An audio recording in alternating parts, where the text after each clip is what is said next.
This is Dear Psychopomp. Let's talk about death.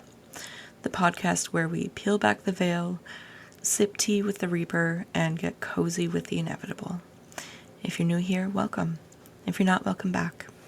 I'm your host, Anne-Marie, your slightly morbid death-conscious guide through the underworld of mortality, grief, and all the beautiful, messy things that the universe gives us. But before we dig in, a couple of important things. First, I am not a therapist, counselor, psychic, or priest. I'm just a death doula talking about death, dying, and all the shadows in between. This podcast is not a substitute for professional advice, support, or services. And please take care of yourself and seek help from licensed professionals if you need it. Second, some of the topics we explore can get heavy, emotional, or triggering. If anything hits too close to home, please step back, take a breath, or come back when you're ready. Your well-being is what matters most. Now, if you're still with me, light a candle, make peace with your demons, and let's talk about what really matters. Because death is just the beginning of a really weird, wonderful conversation.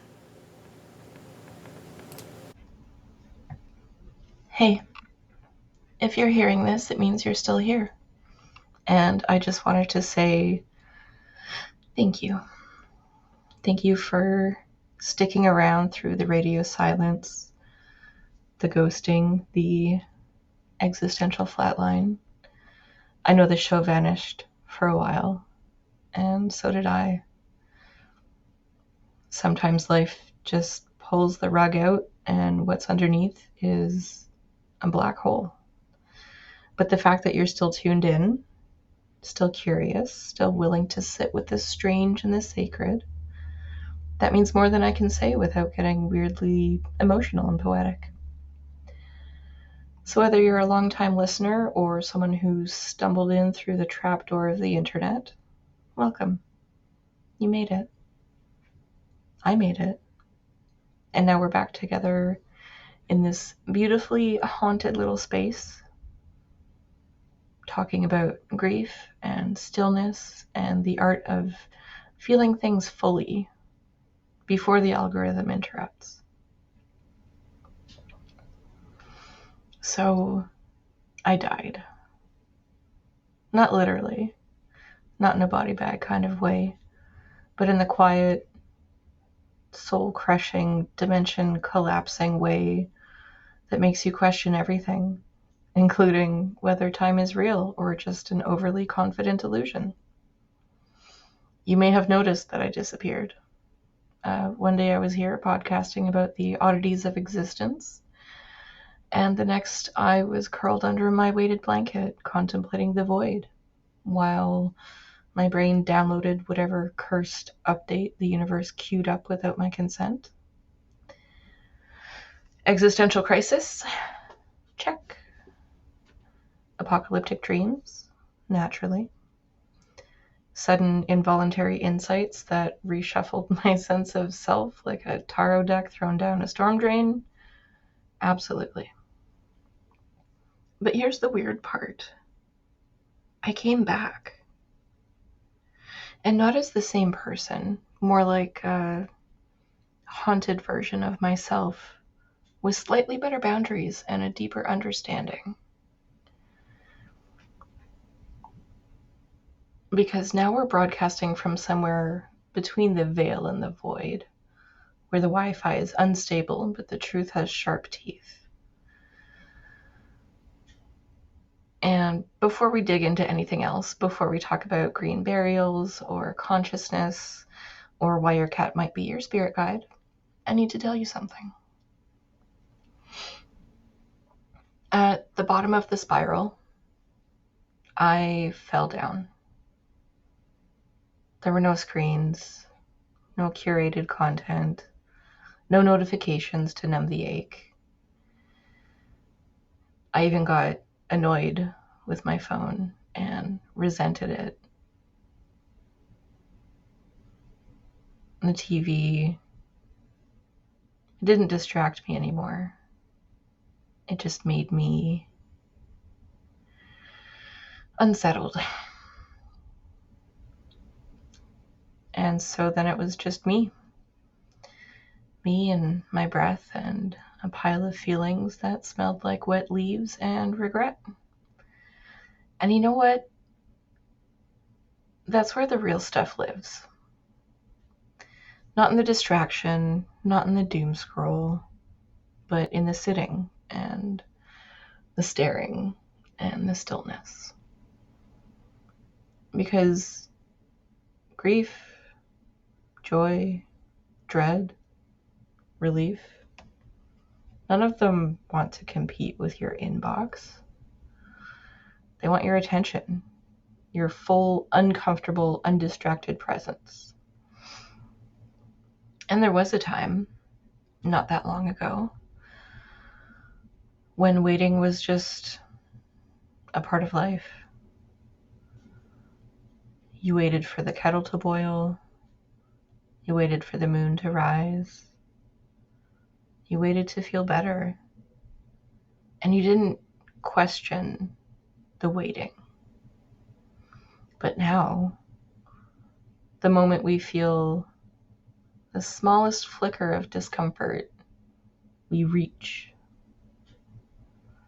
We reach for the screen and the scroll and the noise. Stillness, which once was a sacred space, has become intolerable. And patience?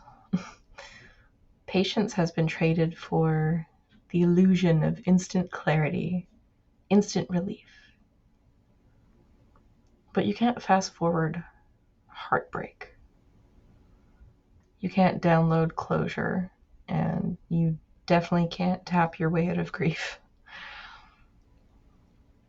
Modern life tells us that any moment not being used is wasted. But feelings aren't efficient. Grief is not a productivity tool. Stillness is not lazy. It's ancestral. It's holy. It's where the real work gets done. The kind of work that no one sees. And there is a beauty in sitting still with your pain, in watching it shapeshift, in listening to what it wants to say, not fixing it, not fighting it, just feeling it. And that beauty, that's where you begin to change. And I say this as someone who tried to run from it, who tried to filter it and mute it and meme it. But feelings don't vanish. They compost. And if you don't turn the pile, it gets real weird real fast. So this is your invitation. Put down the phone. Close your laptop. Sit with it. It won't kill you, but it might just change you. All right. Pardon me. So let's begin. Grief is often treated like something you have to, quote, get through, instead of sit with and integrate. It doesn't like to be ghosted or rushed along. It's going to show up anyways. And grief is like a rubber ball in a jar. And it doesn't get smaller, but the jar grows around it. And so you might not notice all the time if it's going to hit you or not. And it hit me really hard. And I obviously wasn't expecting it. I tried to drown it out. I had things to do. after all. I have 2 businesses, a part-time job, 9 animals, life. But grief didn't care. She wasn't haunting me. She was holding up a mirror, and I didn't like what I saw. But at the bottom of that spiral, where there was no fog of obligations, no distractions, just me and some brutal honesty. And so I sat with myself a lot. And I wrote a lot. I asked myself a lot of hard questions, and I didn't try to excuse myself or blame anyone else. I answered with 0 filter. And in that silence, my friend, the one who inspired this entire podcast, spoke to me. He said, "You still have time." I didn't think I'd go first. That was never the plan. I was supposed to be the chaotic one, the one who burned fast and bright but always bounced back. But here I am, wherever this is. And you, Anne-Marie, you're still walking around like time owes you something. That's the part I keep whispering, hoping it gets through the noise. You still have time. My days are folded up neatly now, tucked into the dark, but yours are still spilling forward, messy and alive. Don't waste them worrying about things that won't matter when your breath is gone. Connect with the people you love. Express yourself. Take up your space. Sit in the sun until your skin hums. Cry when you need to. Laugh when it leaks out of you. Don't hold anything back. I promise you, nothing is as important as it feels in the moment, except love and the quiet beauty of being here, right now. Don't miss it. And it was such a profound message. And it actually made me feel a bit ashamed of myself. My friend who died last year was younger than I am. And he was fierce about life. He had so many accomplishments and so many people who loved him and so many things that he loved. And he didn't get to finish. And here I am, throwing a pity party?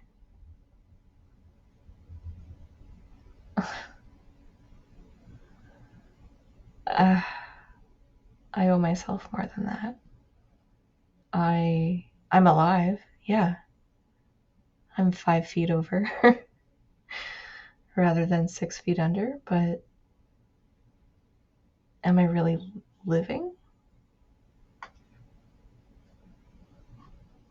And this is where I really recommend meditation. I know it can be, I don't know, woo-woo or whatever with the stigma. But there's so many different types of meditation. You can sit with your eyes closed, you can walk through nature, and even if you're driving in your car in that in-between time that you have, it doesn't need to be profound or life-altering or 2 hours long, but it will reflect back to you what you need to do. So sit with your emotions. They are the compass that will point you in the right direction. And we're not aiming for happiness. We're aiming for wholeness, for that inner trust and love that says, we've got this, and it's worth the work. And you might feel some physiological responses when you sit down with yourself, a deep sigh, some tears. That's all normal. You don't need to avoid that. That's your body expressing itself. And you will get that mental and emotional clarity after you sit with the discomfort. So get comfortable with being uncomfortable, because that's how you grow. And it might just absolutely suck for a while. And that's okay. Would you rather feel it right now and accept it and integrate it into who you are? Or would you rather avoid it and have it in the periphery for the rest of your life haunting you? I think I'd like to be haunted by Edgar Allan Poe. So he can help me write. But I digress. Okay, so great. Sitting with myself, you say. Now what? Now set the stage. Remember that ritual and ceremony are important. Get yourself that cup of tea, your grief hoodie, your favorite chair. Sit down without any screens or background noise. Now, unless you're driving, close your eyes and picture your grief. What does it look like? Is it a person, an animal, a formless entity? Focus on that feeling you get when you picture your grief. This is what needs your attention. Is it avoidance? Is it fear?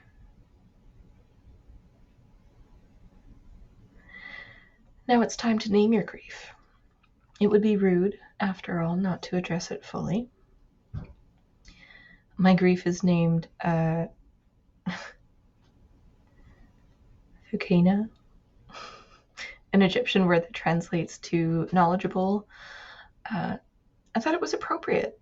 And it also helps me remember that she's not there to hurt me, and she's here to help me heal. And I get to say a bad word without getting in trouble for it. Now introduce yourself as if you're meeting for the first time. Shake hands and be genuine. And say to your grief out loud, "Hey, what's up?" And really listen. It might not come to you right away, but it will come. Be patient. Do this for yourself. And have that conversation. Be curious. Ask questions. And then write about it.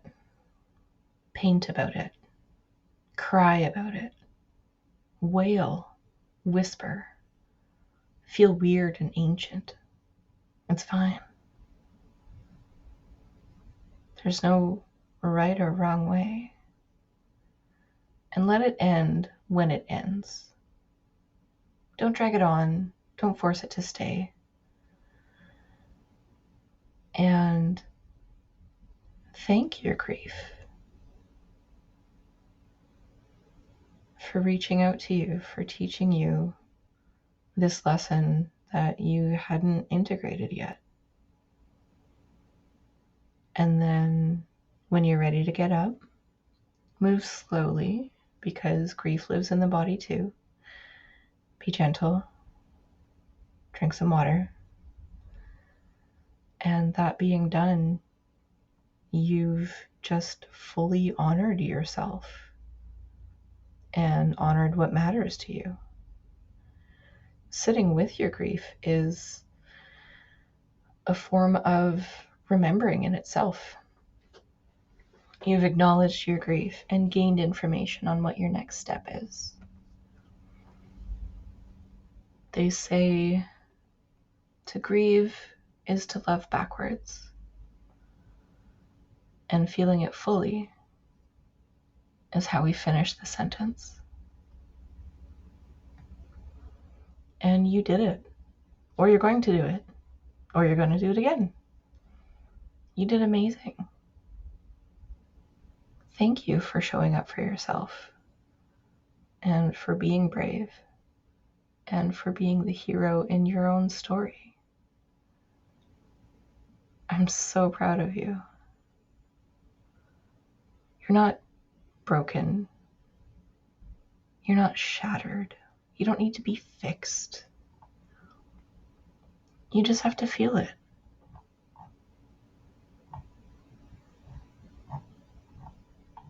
What does it make you feel? What does it make you want to do? Is the sun shining a little bit brighter? Is that cool breeze just lifting up your soul?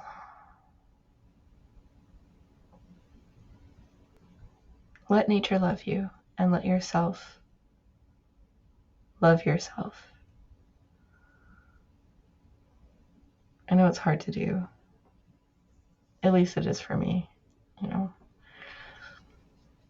The way I was raised, I didn't know what self-love was until I hit my 30s. Not to age myself or anything, but it's not something that you just, flip a switch and all right, I love myself. It's like hygiene. It's a daily practice. And when you can integrate self-love into your daily practice, especially when you're not feeling it, you're teaching yourself that you are worth caring for, and you are inherently.